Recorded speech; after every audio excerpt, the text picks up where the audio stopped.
This is David Brooks reading The Valley Between, or The Dribblings of a Big Shaggy.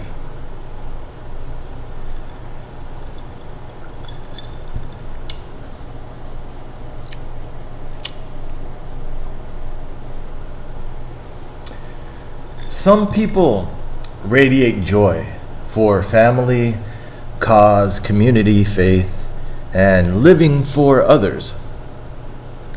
Having given themselves away, this joy is an outlook on life. They've kept score and secured ego by climbing reputation management mountain. Our culture endorses social circles and nice homes, families, vacations, food, friends.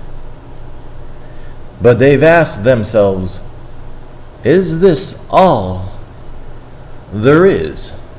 Others get knocked off this first mountain by failures in career, family, reputation, or knocked crossways by death, cancer, addiction, tragedy into suffering valleys.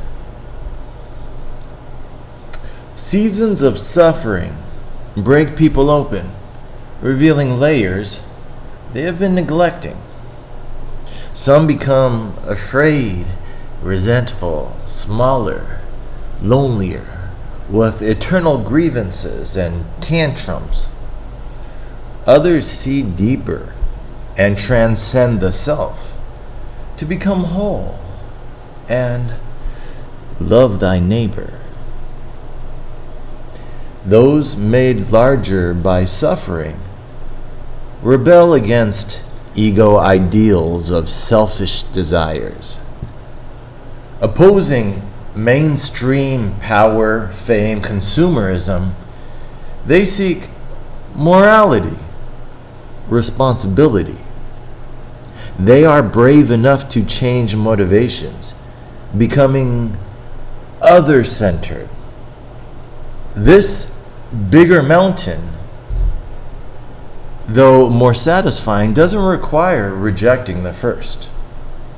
Some people radically alter their lives, quit jobs, and spend time differently. Others are transformed, devoting themselves to helping people get better. A young man was in a coma due to fighting, and his dad snapped at the hospital's janitor. The first mountain would snap back, while the second mountain meets in times of crisis. I cleaned the room again. I wasn't angry at him. I guess I could understand. Lincoln desired fame and power, but preserving the Union became his second mountain. General McClellan, whom he wanted to be more aggressive, rudely stood him up. Lincoln looked past etiquette and personal dignity for something outside, not inside. If your ultimate appeal is to something outside self, then you're on your second mountain. The first mountain is ego, acquisitive, elitist, while the second is contributory and egalitarian. The first mountain is conquered, while the second addresses the problem of injustice. The first mountain is cheerful, interesting, impressive, while the second mountain offers moral joy. Living fuller, filled by requests and demands, one activates deeper parts of themselves.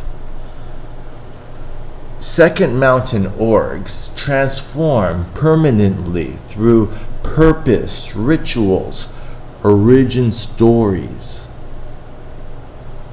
This book will show in concrete detail how to serve a cause larger than yourself. Relation, community, commitment is the only way out of 60 years of hyper individualism. The ethos for self doesn't satisfy, but don't take these metaphors too literally.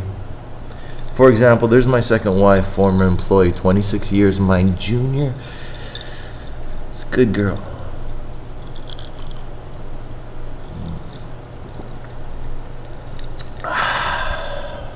The first mountain is lightly attached, while the second is deeply committed to vocation, spouse, family, philosophy, faith, community.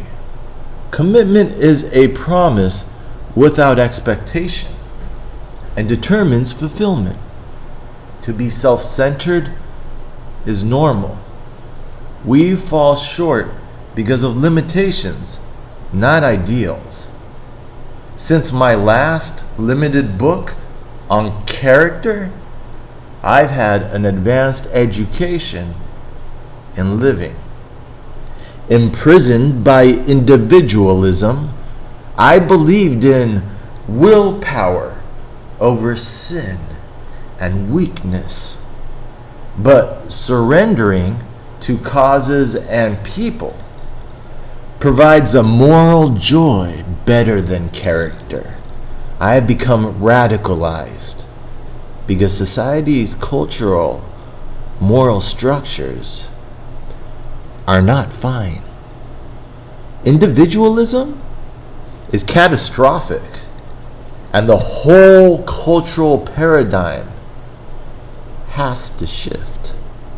My first mountain made me irresponsible and aloof, with a cold apathy towards people. But let's not discuss the details of my first marriage. The derealization of my divorce and shallow social circles left me in the valley, humiliated, emotional, needy. I try not to remember that period due to shame.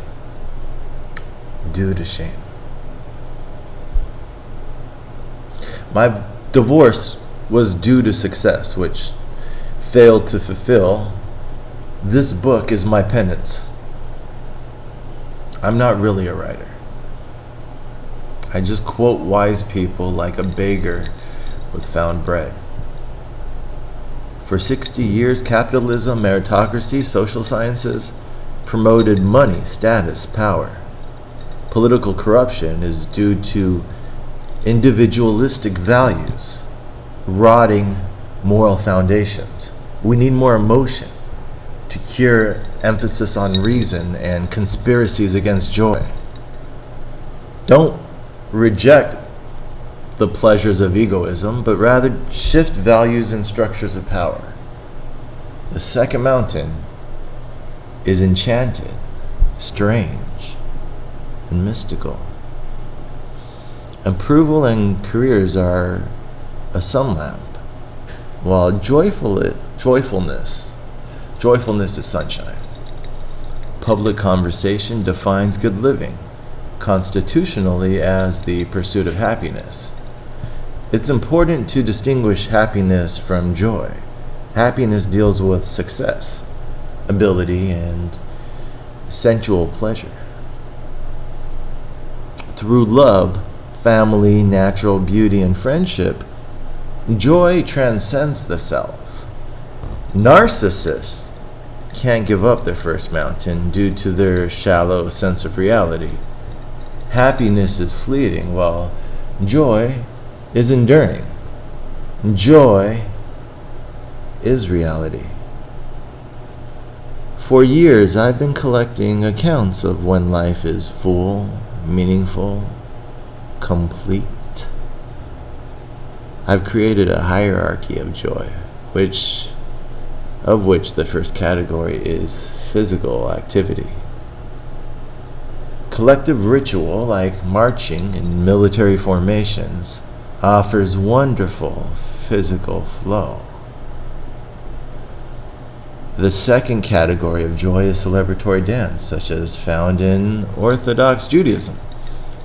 Kicking it to hip-hop in nightclubs in 90s London is also a form of joyful dance. The cage of self-consciousness falls away in this kind of joy. The third category of joy is emotional sudden love, such as that of motherhood.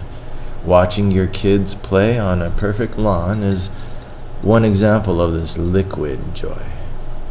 Disappearing into romantic relationships is another example of emotional joy, a voice speaking between us and the world, between us and the other.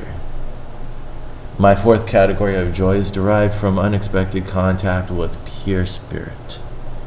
A poet in Prague, with his naked girlfriend standing by, wrote this about a bird. I wish the moment not to pass, but it did.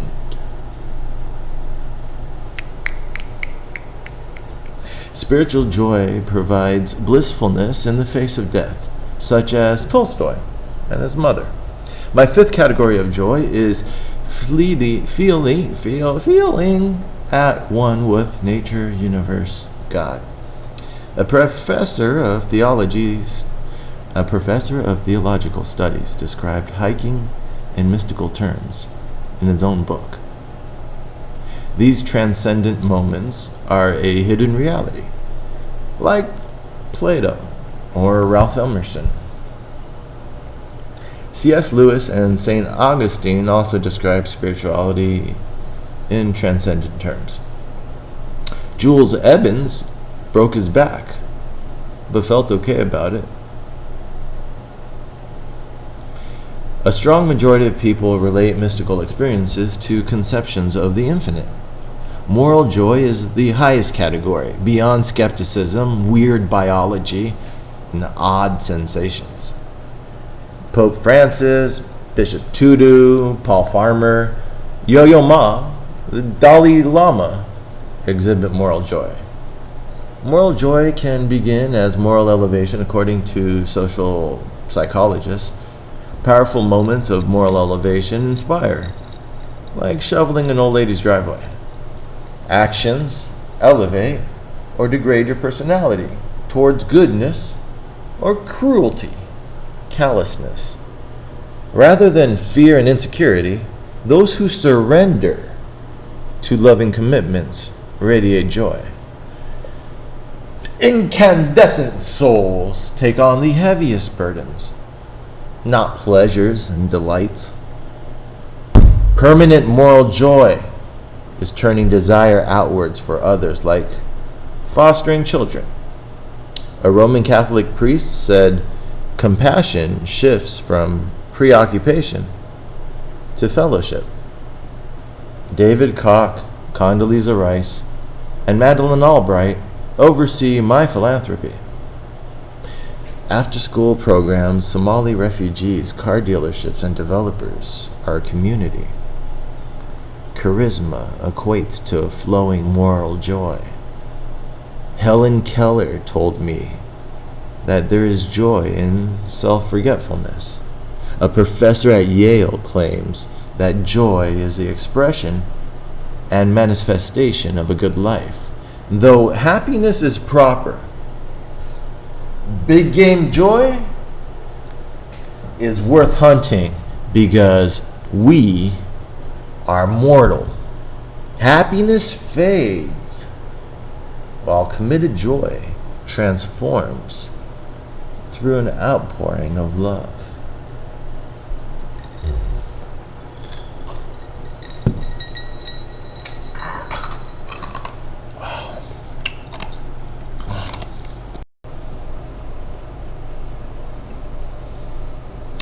7. The committed life.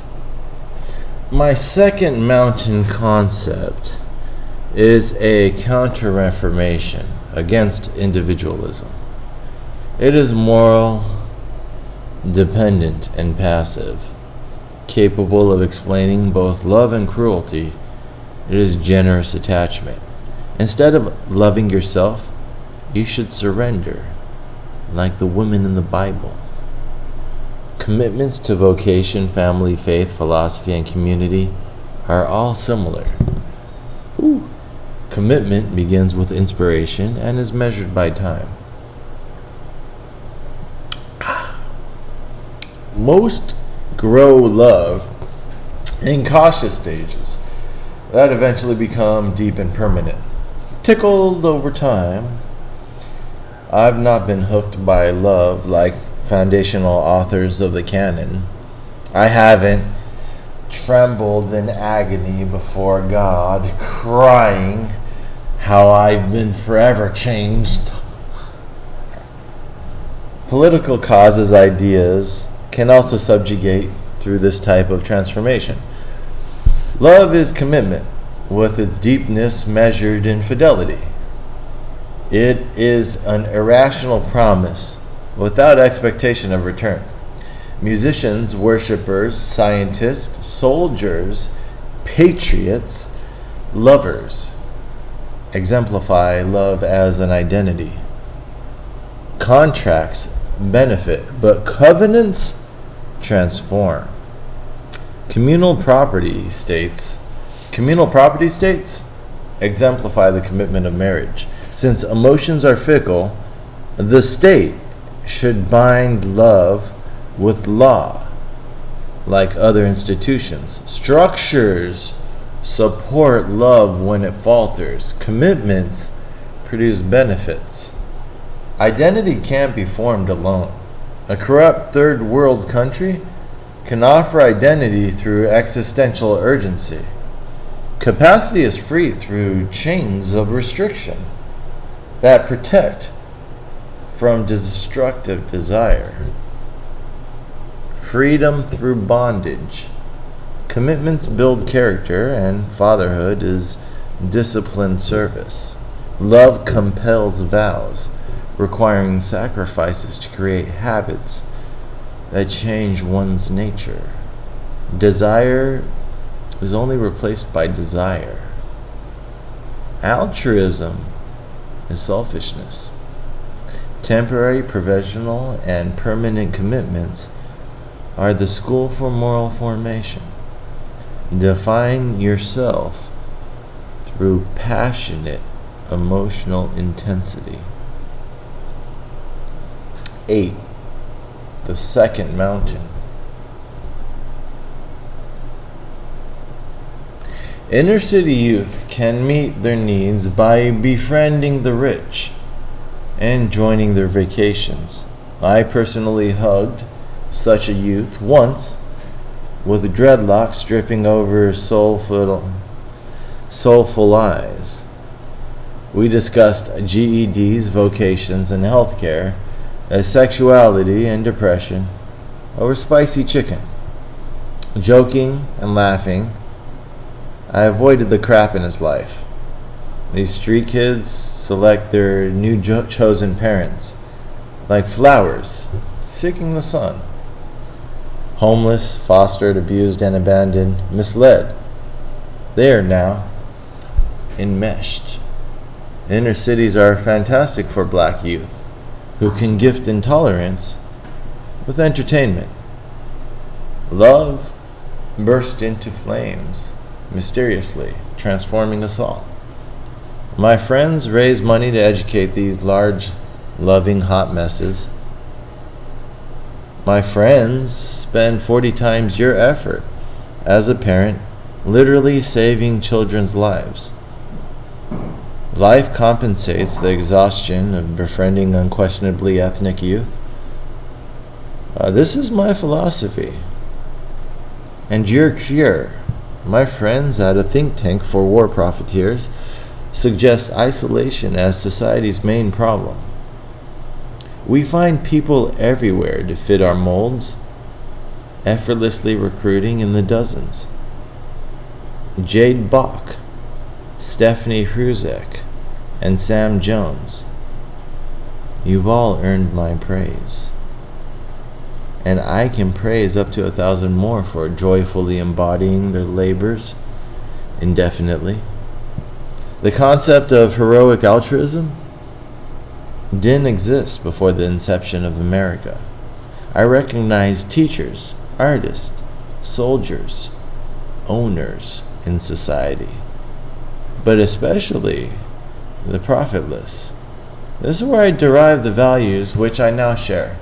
It feels right to disengage from corrupt governments and open up local liquor stores. Rare cancers and murderous strippers can inspire football camps and fundraisers. There was once a husband who suffered depression, anxiety, apathy, anger, obsession.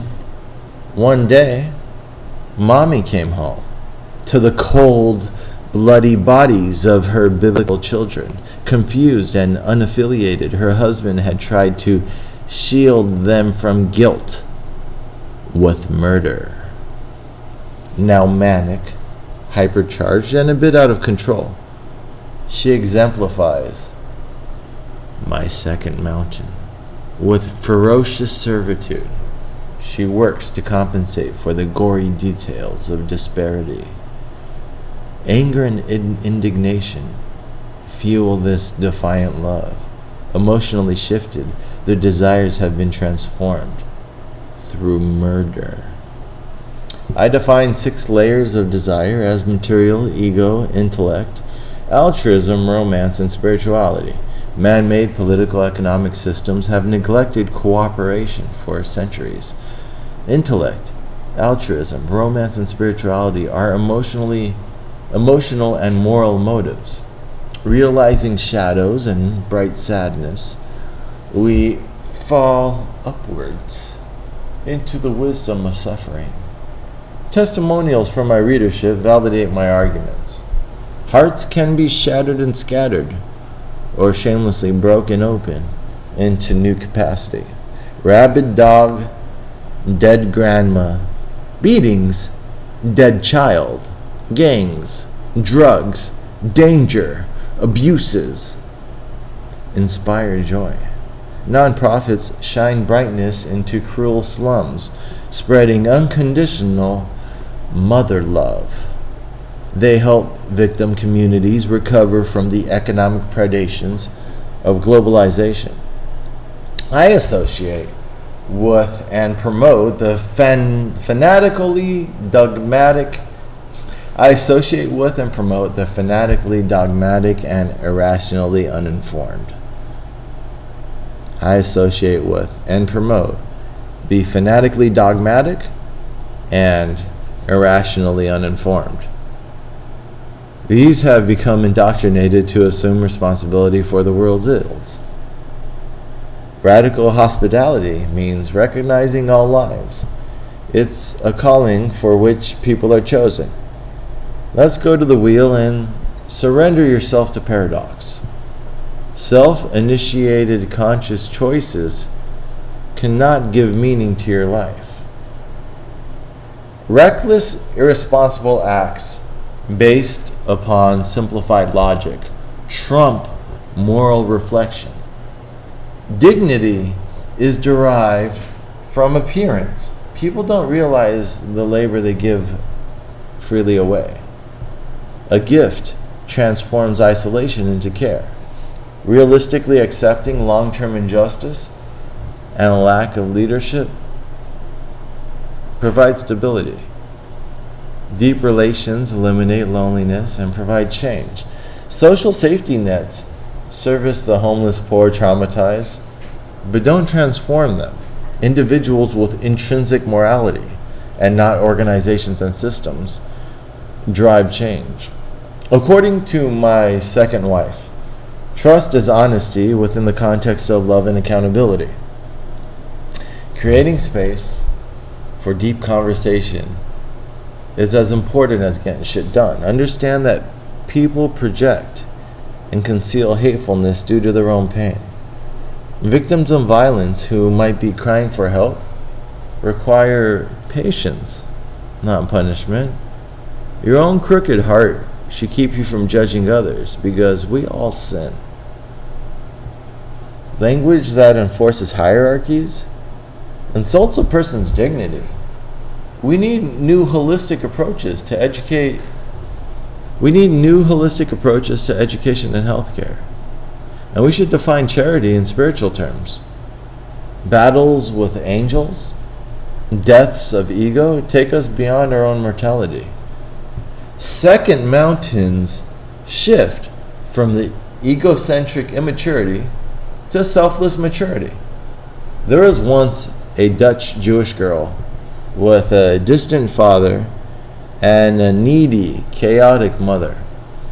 She was brilliant, but emotionally exhausted by her melodramatic household. She wrote of her indecisive, overwhelmed parents who gave her too much freedom. Insecure and directionlessness, she became fragmented and a depressed young woman.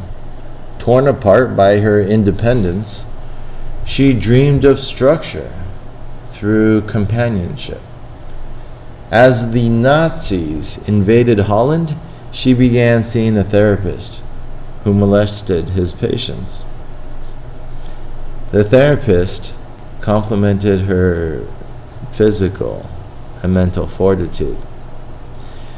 Using the pretext of therapy, this authority figure seduced her intellectually and sexually. But his coherent worldview, which birthed her soul, made up for his perversities.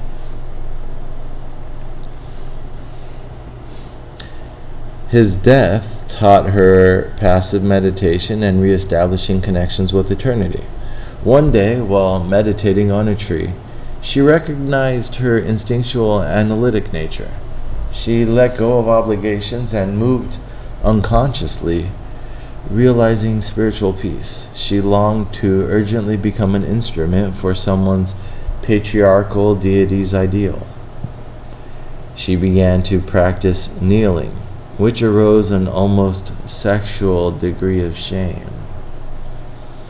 The eternal currents of spiritual revelation impede knowledge and understanding. Nazis started rounding up Jews, and this young woman sought shelter from storms. She itemized missing neighbors, fathers, sons, and protected herself through prayer. She felt called to save her people, acknowledging that they are out to destroy us. As genocide spread, she decided personal improvement precedes the geopolitical. With Nazis extinguishing love from the world, she enlarged her own heart. Caring for her own, she comforted teen girls and hated herself before hating others, admitting death into her life. She appreciated blouses and bars of soap. She did not go into hiding due to her solidarity, courage, and commitment. She joined the Jewish Council, a Nazi puppet bureaucracy which legitimized violence. Transcending herself, she built a new society inside as she assisted extermination. She cared for kids and the old, but felt a special sadness for the formerly rich and famous. Radiating warmth, she used privileged access within violent systems to serve others. This young girl witnessed daughters poisoning their own mothers out of sympathy. But despite the terrible misery that surrounded her, she skipped along her barbed wire. One day, her own name, as well as that of her family members, appeared on the transport list. Devastated, she recovered within an hour and regained her sparkling good humor. Divining a random Bible passage, like tea leaves, she gave meaning to her life and died The point of life is to unify your fragmented pieces into a coherent single vision. Like my hierarchy of desires, there exists a ranking of unity within tranquility at the top. This happens through suffering, not introspection. Absolute surety is happiness. Blending commitments together and servicing them coherently makes for a joyful life. Thus, my practical adventure spiritual guidebook on vocation, marriage, creed, community.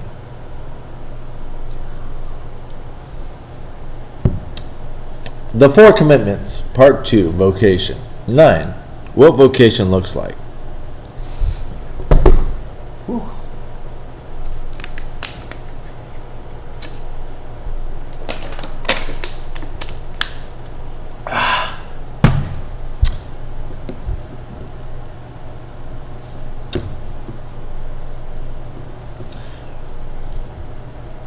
The brilliant George Orwell shamelessly admitted his own low and selfish motives. He was driven by a hierarchy of ego, aesthetics, understanding, and persuasion.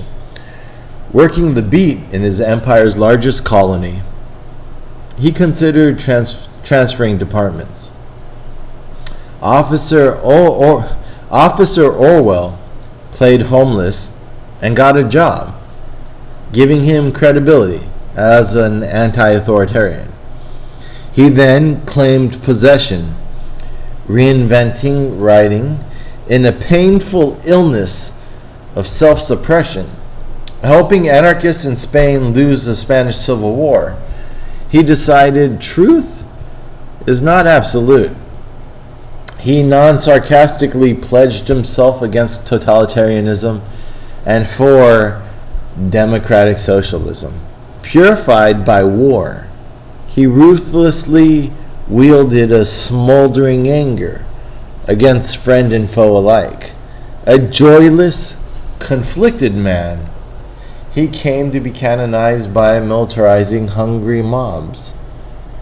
Officer Orwell exemplified vocation.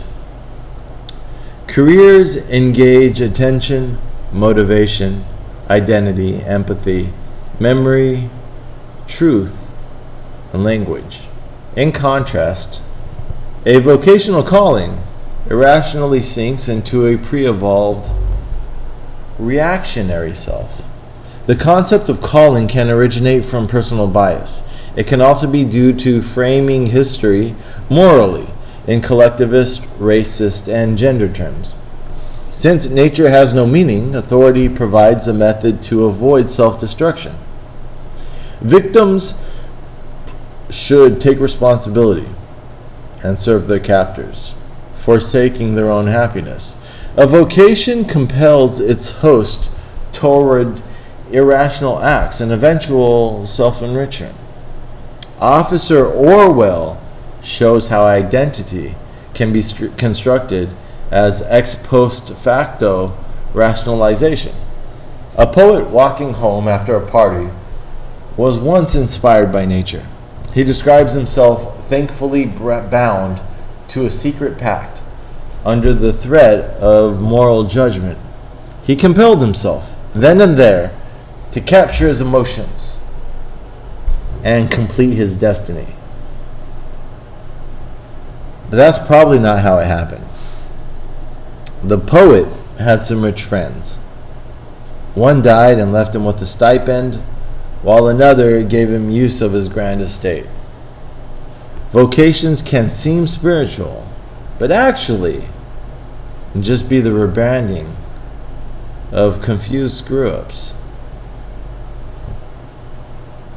Vocations can seem spiritual, but actually can just be the rebranding of confused screw-ups. 10. The Annunciation Moment. There was once a young boy who, when his parents divorced, consoled himself with nature. Decades later, he wrote how he was astonished by creatures and behemoths. He felt a sense of belonging to a hidden underworld that replaced his failing family. His memoir explores this exposure to nature during the critical time of his trauma. Passion is conceived during such annunciation moments. Childhood trauma or exposure to suffering creates unfulfilled needs. And then the beautifully sublime strikes one dumb with wonder, like a big animal. A person entranced by wonder devalues themselves for the sake of affiliation. Beauty grants the observer an innocent wild vertigo as one falls through its levels. My kids felt at home with a confusing world in pretty places, like sports and philosophy. Greeks described beauty in terms of calling, and Renaissance artists felt called to beauty. Einstein once remembered a formative childhood experience occurring during sickness. This led to a music, nature, God, unified morality obsession, lasting the rest of his life. Einstein's metaphysical devotion was derived from the harmony of natural law. Obviously no genius. I share genius traits, such as feelings of childhood abandonment. I've spent about 99% of my time since childhood writing to feel right with myself. A philosopher who mocked Christianity suggested drawing a line through fulfillment. He then went further to offer that one's passions could form a fundamental law of self. Freakishly unlikely circumstance can recontextualized. Freakishly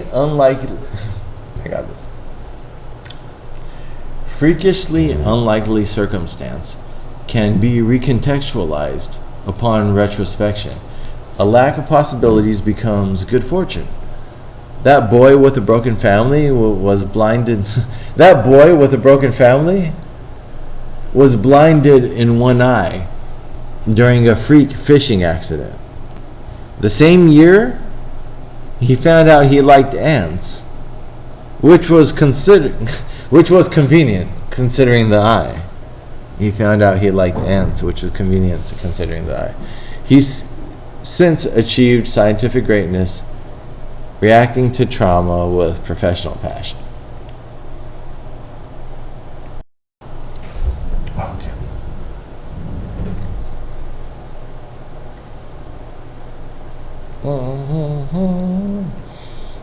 11. What mentors do. Mentors give a practical sense of professionalism. They teach you tacit wisdom by coaching you through decisions. Cooking, carpentry, science, leadership is like the story of a Chinese wheelwright. Once a Chinese wheelwright, wait, it's better than, there we go. That's not right. Okay. Once a Chinese wheelwright, the guy who makes wheels, right? He's like a wheelsmith, like a blacksmith, but he makes wheels. Wheelwright. Once a Chinese wheelwright enraged his duke by discounting dead men's words. The wheelwright was forced to explain himself or be killed by his duke, the guy who's in charge of his life or death. Obviously, he has a right to put him to death. The wheelwright was forced to explain himself or be killed. So he described experiential wisdom as it related to his profession. And we assume he lived. So that's what saved his life. Experiential wisdom. So he enraged the duke by discounting dead men's words. People are dead. Who cares what they said? His duke was like, "Oh, how dare you reject tradition?" And then he expressed himself like, he described experiential wisdom like, you get wisdom through experience, not through dead men. And we assume this saved his life. So practical knowledge described in bodily metaphors differs from book knowledge. Practical knowledge rewires the subconscious to inhibit thought at the neural level. Extra and extraordinary mentors take it to another level. The one-eyed boy with a broken family who liked ants, he found his mentor at Harvard. This guy loved collecting bugs so much, it almost got him killed by a crocodile. His proof of character was that while recovering in a cast, he still collected bugs. Teachers impart the difficulties, traditions, and love for a profession. Good mentors relentlessly demand promoting intensity and sacrifice, not happiness. Morality is impossible without hierarchical art, science, political pleasure systems. By defining excellence, mentors teach humble submission to stubborn biases. Respecting authority, one is led away from self into the realities of labor. Mentors help one recognize and rectify mistakes, encouraging the revision process. The order of a possible sinless, victimless, middle-class paradise, that's uninspiring. The order of a possible sinless, victimless, middle-class paradise is uninspiring. Humans require difficulty, struggle. We inherently form ideals and then create meaning by marrying them with pain.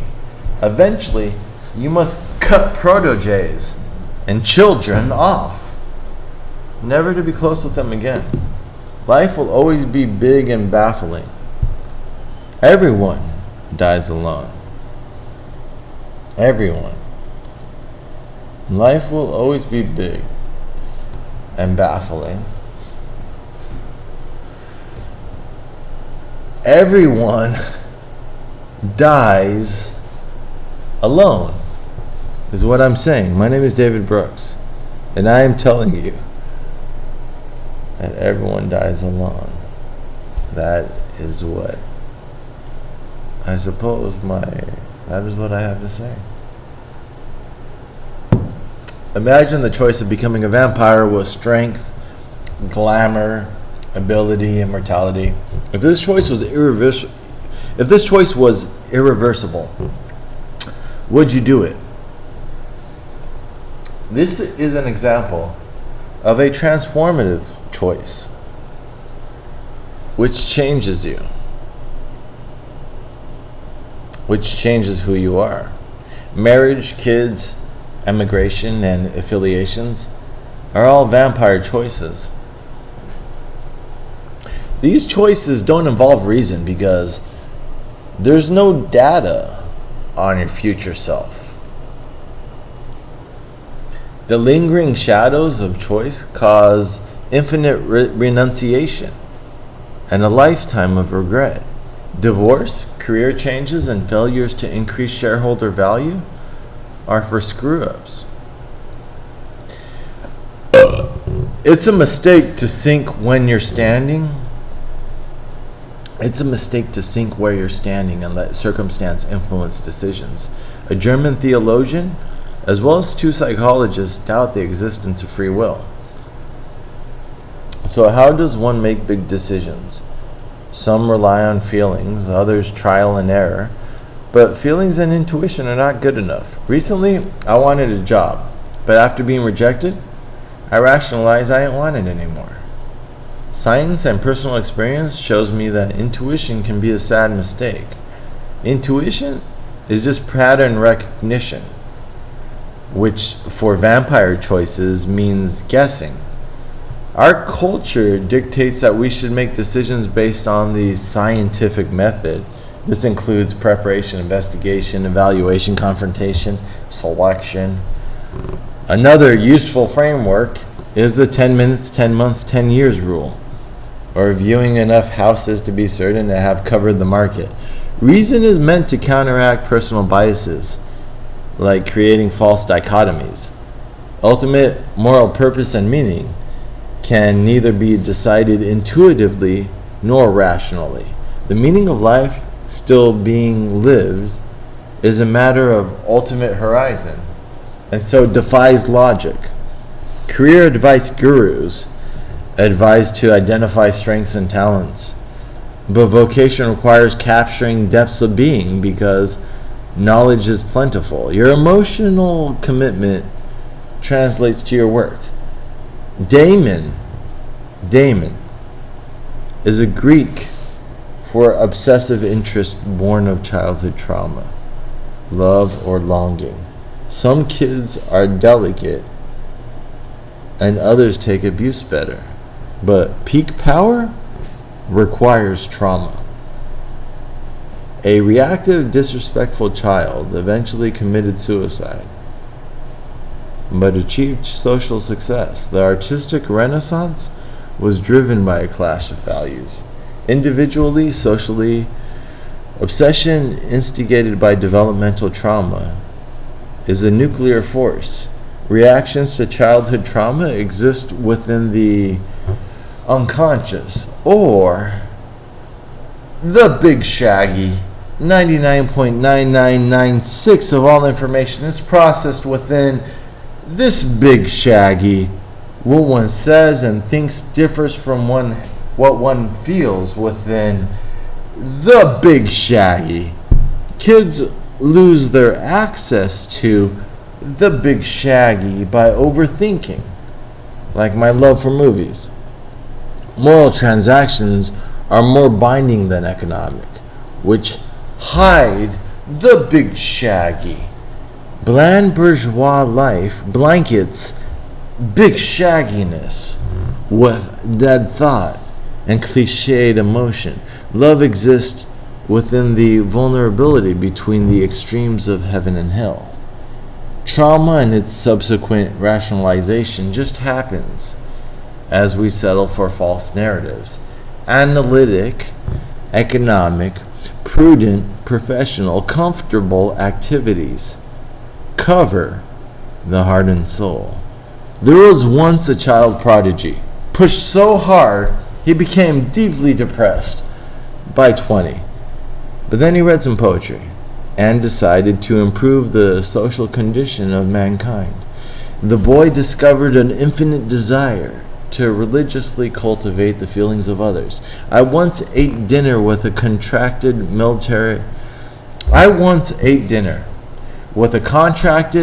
military propagandist who described weapons. That's the end of that story. That's pretty much it.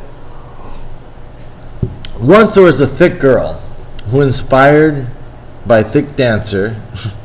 Once there was a thick girl who was inspired by thick dancers to dance.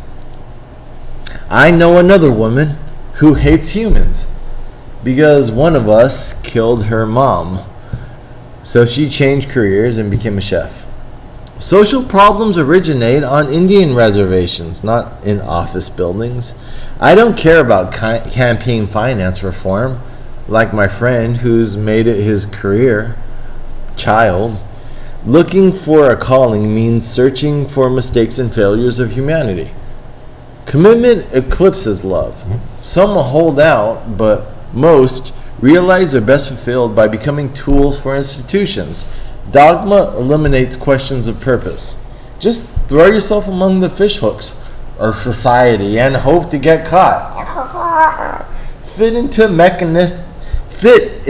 mechanic, soldier, cop, actor roles. Tolerate rejection. Face your fear. A son of a government official in Ghana became a headmaster after his father died.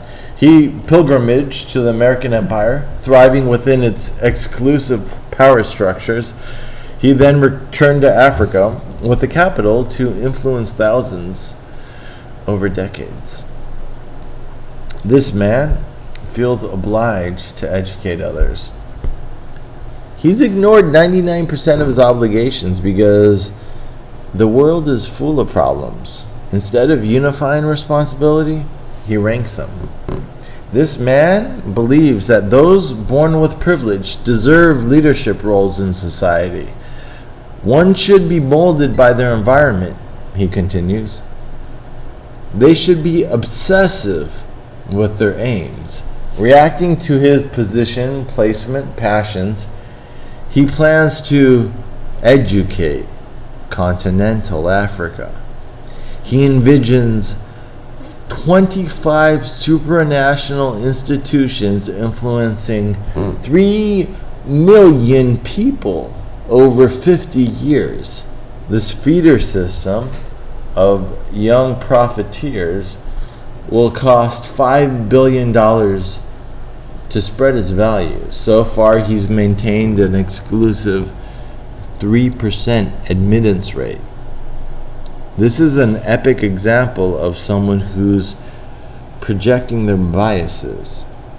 Vocation's the vampire choice of personal enrichment. Feeding offers the suffering of others.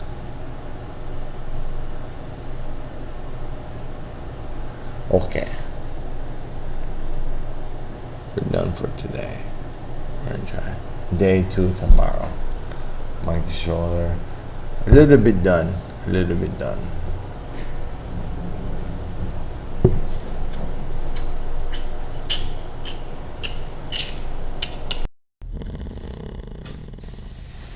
Okay. 13. Mastery. A literary naturalist taking a gap year to travel after being fired met an old man. He explained labor as obligation decoupled from capital with catastrophe necessary. An unfaithful Baptist minister claimed labor to require multidimensional righteousness. The expectations of society and its power structures trump the spiritually transcendent. Vocation frees one from anxiety, but you still need to do your damn job. Reality requires discipline. An old philosopher emphasized the importance of ritual. Reality requires dedication to boredom. Like Ben Franklin, a basketball player practiced a lot during childhood, hour upon hour, day after day. Skill mastery requires slowing down to store perfect knowledge in your big shaggy. Music too slow to recognize 90-second golf swings. Blind dancers. Maya Angelou wrote 5.5 hours every single day alongside Bible and her booze. John Cheever, the writer, dressed up for no one before undressing himself in basements. Another writer produced 2,500 words a day with the help of servants and stimulants. A discipline is freedom, because the mind is scattered, weak, and fearful. Geography needs to be structured, and rituals enforced. Cool your passions by putting the task at the center of your mind. Come to understand strengths and limitations to create your own individual methods. Journalism manages structures, and groveling is my favorite part of the writing process. State enforcement, programmer, educator. Love your neighbor by just doing your job. Vocation cures the sickness of self-centeredness. Vocation grows happiness through self-centeredness. 99.9% of your choices have already been chosen. So commitment is recommitment. The governor of Arkansas was raised by a poor single mother, and now he's widely popular. According to a New York pastor, this was due to him having no national ambitions. We go to church to resist changing. Progress is wonderful, but reassuring consistency is divine. Insight can compensate for lost mental capacity. Force fields drive chess, and architecture frames music. Bruce Springsteen was inspired by Elvis when he was a kid. He made his mom rent him a guitar but then quit because it was too hard. I credit his eventual success to poverty and family misery, which led to nervous tics. He then again was inspired by the Beatles. People focus on the superficial due to insecurities regarding their knowledge and sincerity. Young people should just start doing what they want to do, like Bruce Springsteen did. He bought a guitar, joined a band, sucked, and was eventually kicked out of that band. He then studied Keith Richards and local guitarists in the drudgery of his craft. After playing every venue locally, he moved to a new town and impressed at open mic. Some artists create the taste by which they will be judged, while others just suck. 95% of your failures are because you just suck. Wisdom is subjective and democracy insufficient. Springsteen wrote about things he didn't do, like drinking, working, and driving cars. Admitting hypocrisy, he defined art as projected brand rather than the truth one lives. Many artists derive great power from being antisocial. His first 2 records didn't sell, but the third brought success and social validation. The obvious natural progression of everyone's desire is to increase profitability. It is morally courageous to reject healing one's trauma while in the pursuit of stardom. Springsteen would eventually question social forces behind his miserable childhood. The paradox is that unchosen responsibility trumps freedom from oppression. Springsteen believed freedom to be defined by limitations and swore himself to territory. Bruce now sells jersey in Spain because more boundaries and less movement define us. A prominent sociologist says that labels shape lives.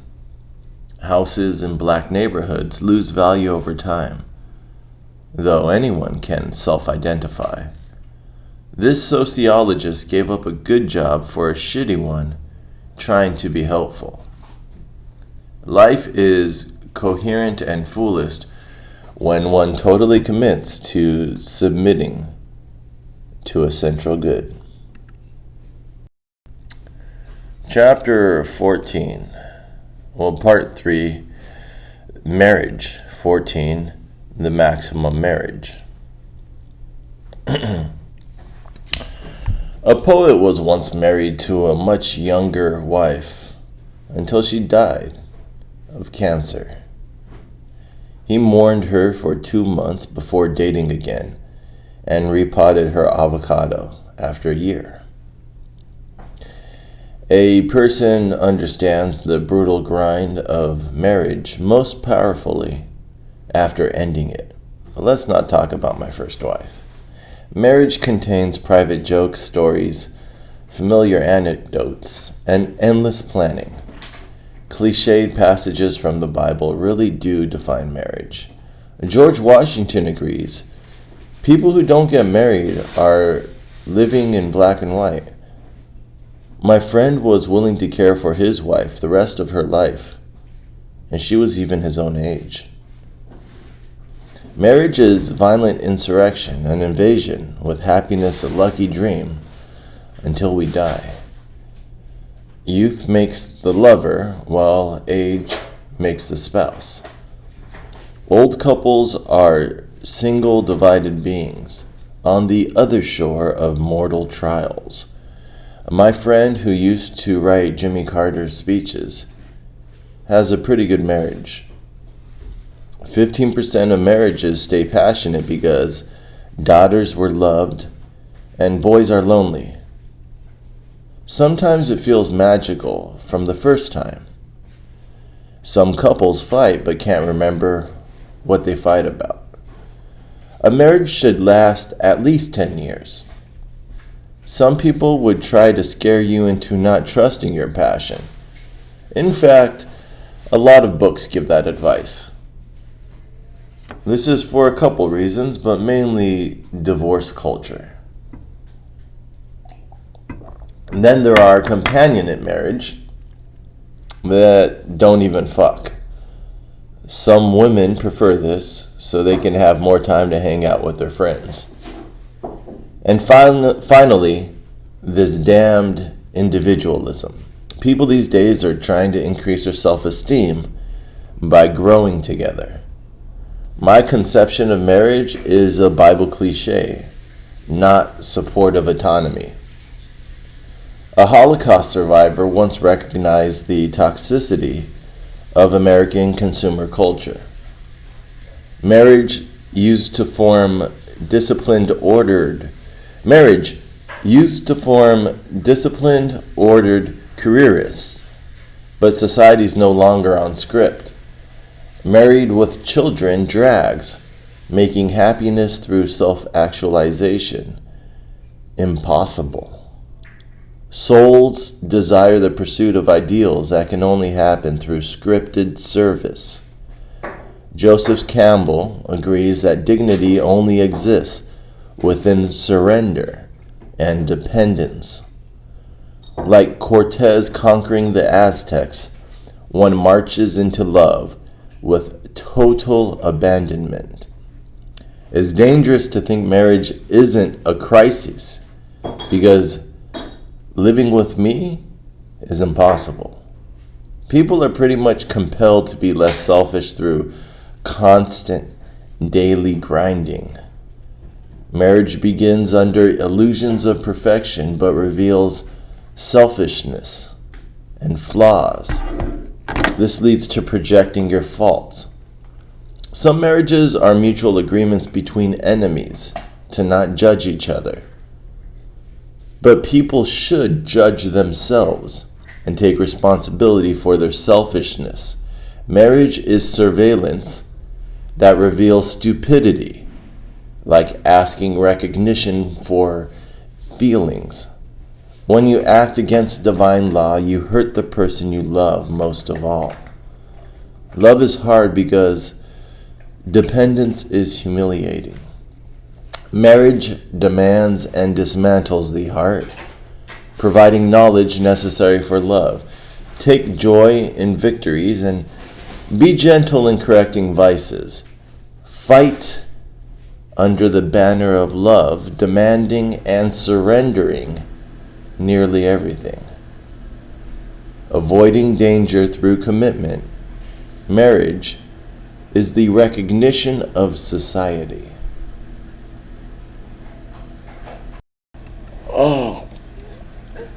15 stages of intimacy. Number 1. The stages of intimacy have general patterns across realms. Older lovers pursue intimacy with attentive, apprehensive glances. Stare at a stranger for 3 seconds, and they might marry you. Once there was an engaged concert pianist who fell in love with a hairstylist. She told her mother before she told the hairstylist, and I don't think she told the fiancé. The hairstylist then said that the feeling was mutual, and now they got engaged. Eventually they got married. Greek mythological love is unquenchable, able to break any commitment. I'm extremely shy and afraid of approaching women. It took 5 years to get my first girlfriend. Love is attention, and apathy its inverse. The second stage of intimacy is curiosity that the person meets your expectations. This includes exploration, absorption, stretching, and sensory deprivation. Intrusive thoughts keep the person on your mind, and exercise gives one courage. C.S. Lewis agrees that this overwhelming desire might not be sexual, just intellectual. Talking synchronizes breath to take in chemicals, and laughter conforms us socially. The third stage of intimacy, dialogue, feels like destiny and confirms biases.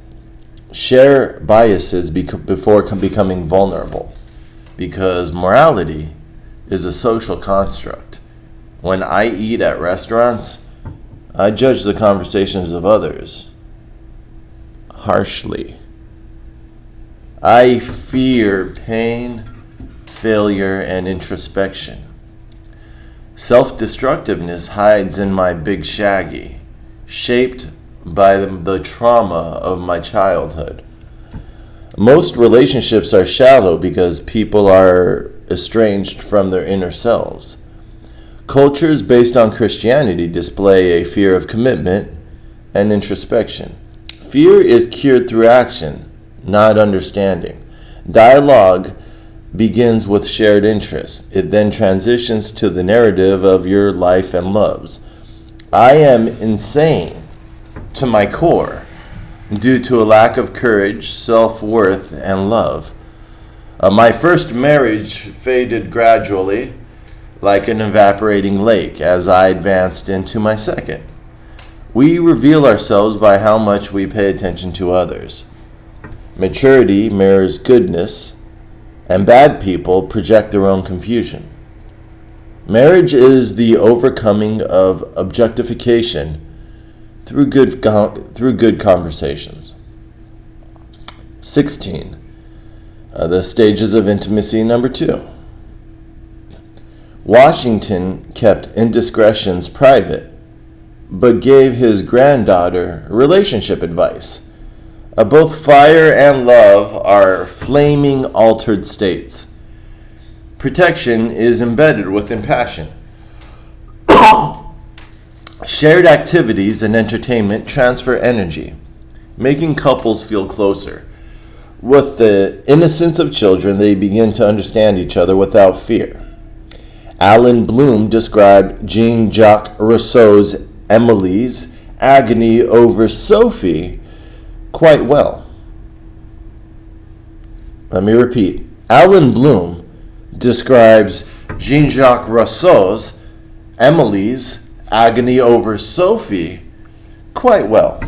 With a noble's pride, Sophie would rather reject love than accept moderation. After a misunderstanding, lovable aristocrats serve, pity, and console some peasants. Another old French writer agrees that this combustion phase of love is self-generated. The more one initially idealizes their partner, the better their subsequent marriage. Disarray is lovely. Invaded by a stranger, one loses grip on reality. Love grows during mundane moments like paying your previous family's bills. Serious intimacy requires danger, not safety. You leap into a state of the relationship discussion. Love is dependence. Roles require responsibilities, namely self-sacrifice. Once projections fade, your natural self emerges to form one gigantic crisis. My own consuming desire made me extremely reactive, jealous, insecure, and fearful. Love is frustration, and the absence of love is hell. Couples should take turns dominating each other. All couples have a central disagreement they cannot resolve and just have to live with. I felt heartbreak comparable to Native American poetry of the Pacific Northwest. Sometimes you've got to abandon idiots until they learn how to appreciate you. Forgiveness is mercy and compassion, but also rigorous judgment.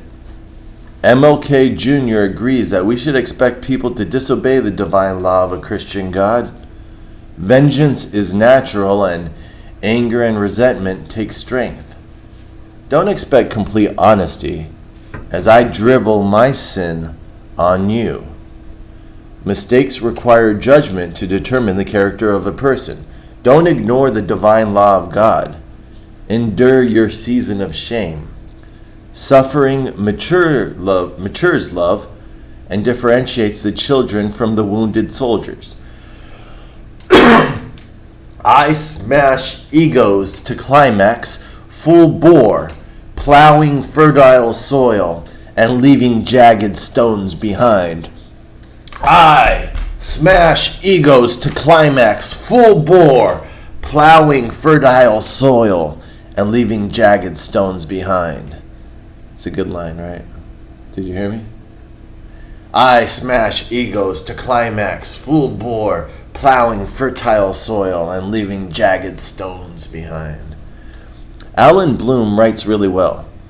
Love's an illusion of identity and reason because you were born a mistake. That's a good line too. Love's an illusion of identity and reason because you were born a mistake. One can only feel complete through Christian conceptions of soul and soulmate. Ego can only be tamed by mad, feverish passions that drive you to ridiculous extremes. My second wife makes all other women seem like shapeless heads and torsos, arms and legs. To love is to know.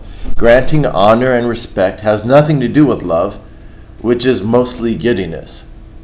Although happy, I never loved my first wife, and so I had to upgrade to bigger game.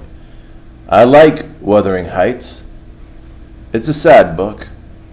Montaigne agrees with me that a man can love another man. It feels odd to be selfish. It feels odd to be selfless. Christian mythology and the Roman Empire penetrate completely with naked ecstasy. Yes, yes. 17. The marriage decision. One should decide to marry to make love last forever. One should decide to marry based on reason. Love and passion are not enough. You have to achieve what I couldn't and stay married. The odds are you'll probably separate or divorce, especially if you marry young like me. My ex-wife was a coffin that took years off my life, making me 35% more unhealthy. We don't know and we'll never know what we're doing. Society is a conspiracy to keep Christianity from influencing science and culture. Since I spend too much time judging others, here are questions I've asked myself. Can I give up on self-determination and become completely defeated? Since I change personalities depending on circumstance, is this person my best mask? What do I refuse to address within my big shaggy, and does this person fill that hole? Am I settling again? Or this time, do I actually love this person? Am I capable of love? Is this going to be another case where I'm eventually bored? One should decide to marry based on psychological, emotional, and moral criteria. Romantic literature and modern psychology agree people don't change across adulthood. We should normalize Hitler's scientists who promoted racial segregation and castration. We should normalize Hitler's scientists who promoted racial segregation and castration. Only 60% of children develop secure attachments to caregivers when young. It is harder for infants with anxious and avoidant attachment to become loving adults. 20% of 90% of attached people and 50% of 70% of avoidant people divorce. Although people can change and we seek matching baggage, silently judge your partner. I suggest using theories that have considerable methodological flaws and cultural bias, like the criteria of agreeableness, which is masculinity with a feminine touch. Or how about neuroticism? Those who experience misfortune or negative emotions. We should imitate tripart concepts of love that come from 2,000-year-old slave societies. For whatever reason, some friends don't make good lovers, and then some lovers don't make good long-term partners. The most important traits in a partner are honesty and integrity. Everyone is selfish, but make sure they're also not too cruel, judgmental, or manipulative. If you've seen the movie Jerry Maguire or read Plato, you'll know what I'm talking about. An old Russian writer with a gambling problem once hired a young female assistant. After they finished working together, she missed him. He then used his writing as a pretext to confess his own love for her. Luckily, she felt the same for him. This writer must have been pretty smooth. He worshipped his assistant turned wife until death, and they made a lot of money. 18. Marriage, the school you build together. Apart from desire, marriage helped me overcome the scary prospect of being myself. Marriage is a series of difficult tasks. No in-laws, codependence, yes babies, crises, hot sex, good talks, and always buy the bullshit. Decent empathy, dialogue, and loyalty should make up for the fact that you're inadequate. When a person feels misunderstood, they shift blame and reinforce their worst traits. Happy marriages are based on friendship. Some pastor said, "We're all painters, pointers, organizers, free spirits, engineers, dancers." Marriage is a battleground between warriors from different family cultures. Bias influences us from within the big shaggy, resulting in unexpected eruptions. Some of the trauma-generated scripts within our big shaggy are self-sabotaging. Blame and withdrawal can reinforce each other in a negative cycle. Emotional growth is necessary within the context of a marriage. Eventually, a modified version of the Big Shaggy puts your marriage on autopilot. Marriage is an institution which offers a Hellenistic form of emotional awareness. The guy who famously claimed God is dead also said marriage is conversation. Poor dialogue leads to coldness and a lack of personal growth. Morality is arbitrary, not universal, and subject to contemporary conventional norms. Dialogue is a series of allied, opposed, and abstained projectile phrases. For marital success, volley at least 5 allied projectiles for every opposed or abstained. So you have a series of allied, opposed, and abstained projectile phrases. And if you want to have marital success, you must volley at least 5 allied projectiles for every opposed or abstained projectile phrase. Basically, be kind and not contemptuous, critical, defensive, and withdrawn. Your partner's success should be shared, not stolen, ignored, or belittled. Don't ever feel inexplicable anger or pain, nor dream of an understanding mother. Conflicts are resolved through understanding, dialogue, and fair dealings, not violence. Marriage is difficult, children are distractions, and middle age generalized by sadness. Marriages that lose intimacy through crises get filled by drugs, booze, work, childcare. I imagined other people while fucking my first wife because depression. Marriages die due to cowardice and infidelity. One should double down on moral contracts because they're not easily escaped. We have to willfully choose to embrace love over apathy and life over death. It's not my natural inclination to be loving or faithful, making personal growth difficult. By not protracting a suicidal war with pettiness, Lincoln exemplified a good marriage. Love for his nation-state's geographic integrity surpassed empathy for the loss of life. War purges that which goes against the divine law of a Christian God. Relationships are sabotaged by illusions of superiority. Repeating the phrase, "I love you," should get you out of most disagreements and crises. Don't solve problems, overwhelm them with words, actions, gifts, time, and touching. Actions speak louder than words. And when all else fails, just start fucking. I read a decent blog a few years ago.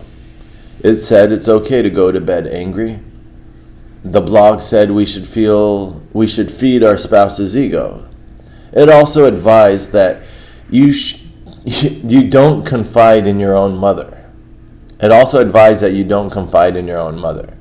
You should trust the person you're married. And be loyal, even if you just hired a pretty assistant who glows like Chernobyl. Be loyal. My wood is crooked, and I'm a broken human being, so I only deserve confused affection. First love is champagne. Second love is your second what? is the second mountain. First love is champagne, and second love is not your second wife necessarily. It is your second mountain. 82-year-olds still love each other and probably still have sex too. True love is immortal. Mourning is a sacrificial component of love. My first marriage ended because I wasn't able to reconcile my repressed emotions. This is because love is absurd. Sacrifice makes no sense, and fire is entertaining. Part 4, Philosophy and Faith. 19. Intellectual commitments. I read 1917 Greenwich Village Marxism while in college and dreamed of revolution. Left-wing intellectuals argued through the Russian Revolution and 2 world wars. I was more a social democrat, but I did believe in improving the world through ideas. I now agree with David Brook that prejudice, culture, and traditions outweigh reason. At first I didn't though, and wrote a lot of papers pouring scorn on Burke. Then I wrote a humor column savaging William F. Buckley, resulting in a job offer from him. On a PBS show, I regurgitated left-wing dribble at Milton Friedman and was destroyed. Friedman took me out after the tapings, impressing me with his marriage and intellect. Then in Chicago, I witnessed the unlivable housing projects of arrogant sociologists. I reread Burke, saw wisdom in conservatism, and accepted Buckley's job offer. I discovered at the National Review that many conservatives were former Marxists. Radical political movements are as addicting as love, regardless of ideology. The foundation for how I view the world is Burkean conservatism. Intellectual commitment does not grant peace because it's advocacy, not investigation. There is beauty in the loud radical who influences hundreds of millions. My experiences with communist literature and Burke show that institutions change lives. During the age of imperialism, a university's purpose was to shape the student's soul. 1920s universities turned out men acceptable socially and invaluable in catastrophe. Western culture and institutions are the best things human beings have done and thought. Since there's no ideal on how to live, universities became research institutions. But although we've gained a lot of science, we've lost the soul behind the curtain. After the age of imperialism and catastrophic world wars, moral education was awkward. After the age of imperialism and catastrophic world wars, moral education was awkward. Values and meaning are instilled, not innate. So loyalty and service should be conscripted. I'm lucky that my education consisted of war veterans proselytizing the Western canon. These zealots of Western civilization wonder if it's working on the students anymore. Seeds were planted in my big shaggy, which burst when reality called them forth. Bound by love to the superiority of the canon, I watched my professors burn. Western civilization is reality, as conceptualized through Platonic metaphor. My education provided me an objective sampling of history's moral ecologies. Reality isn't as it appears. You can be manipulated by others, or even your emotions. One cannot determine truth without authority. Framing reality is exponentially more powerful than merely solving problems. I find it difficult to separate truth from self-enrichment. The Western canon is my emotional template. It taught me how to feel in certain situations because I don't naturally exhibit emotions. Truth is beauty, and the desire for understanding is instinctual. Instructors should form the imagination of beauty, truth, justice, and Platonic ideals. My inculcation of cultural superiority began through a trance-like sexual stimulation. Cultivating sensitivity of poetry deeper than myself, I was penetrated by the canon. My highest value is social esteem, so I had to be dragged into the transcendent. Creating a hierarchy from Snickers to the sublime, I have become what I desire. The depressive suicidal I referenced in chapter 2, he had some good advice. Worshipping abstracted ideals prevents suicide.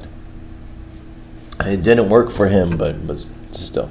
The father of modern management theory agrees. We need better things to love.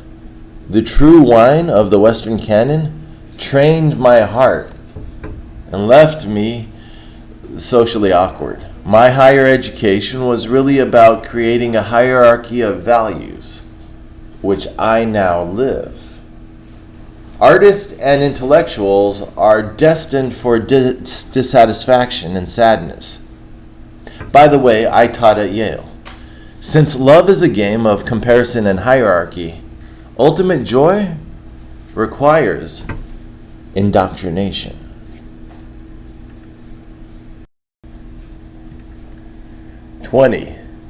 Religious commitments. I read a book about a man walking to his ancestral home during the Depression. Trying to cross a bridge at night in a torrential rain, he endangered himself. He was caught within a climate of sleet and fear on that bridge. Barrels, logs, trees, and houses passed by. And then a Bible verse. He had an ineffable moment and went back to the beginning of the book, world. He eventually joined drenched lost souls in a shelter and got some love, food, coffee. Parents put their kids to bed as he reimagined the torrential river. He felt conjoined with an eternal animistic spirit, shaking itself and letting the pieces fly. The lessons of the protagonist in this work of fiction are instructive for my argument. I collect mystical experiences as well as accounts of joy. For some reason, mystical experiences tend to happen in nature. The father of American psychology felt unification with a masculine Christian deity. A surprising number of at least a few political prisoners find comfort in spirituality. A dissident Egyptian found God during World War II's expansion of the British Empire. A dissident Czech found God during the Cold War's expansion of communist Russia. The dissident Czech became certain about one thing. A revolution of consciousness should precede a revolution of the material world. The Czech almost died in prison, but then he saw a tree and wrote a letter to his wife. He described to her an ineffable mystical moment which brought him peace. He conceptualized the infinite and all meaning, becoming somehow struck by love. A Jew in a concentration camp learned how to endure suffering in a dignified way. Suffering is a challenge to turn life into an inner triumph. Personally imitating the crucifixion of Christ we add deeper meaning to our lives. I put crucifixion. I don't think that's a word. While the body grows by consumption, the soul grows by being consumed. The last of human freedoms is the choice of attitude. One day, the concentration camp guy dug a ditch while imagining talking with his wife. At that moment, he found ultimate purpose in this hopeless, meaningless world. A light went on in the distance, and he felt like his wife was there with him. Then a bird appeared in front of him. He grasped the poetry, thought, belief that salvation of man is through romantic love. He referenced Christian imagery and the infinite, concluding all humans seek purpose. The solution for victims of genocide is to have external commitments. A young dying girl was actually grateful because she'd previously led a spoiled life. She had a friend who was a talking tree who told her they were eternal life. Bless you, prison, others have said about worshiping their captivity and captors. Internalizing the injustice of your oppressor and relinquishing free will makes you happy. These might be chemicals, hallucinations, altered states caused by stress, but that would make you an atheist and not a believer. Religion is giving purpose to transcendent spiritual moments, like political oppression. I call this universal, unimagined, dimensional, quantum entangled, animistic force love. Gazing long enough into reality. This is what perceives back. What is this? Universal, unimagined, dimensional, quantum entangled, animistic force love.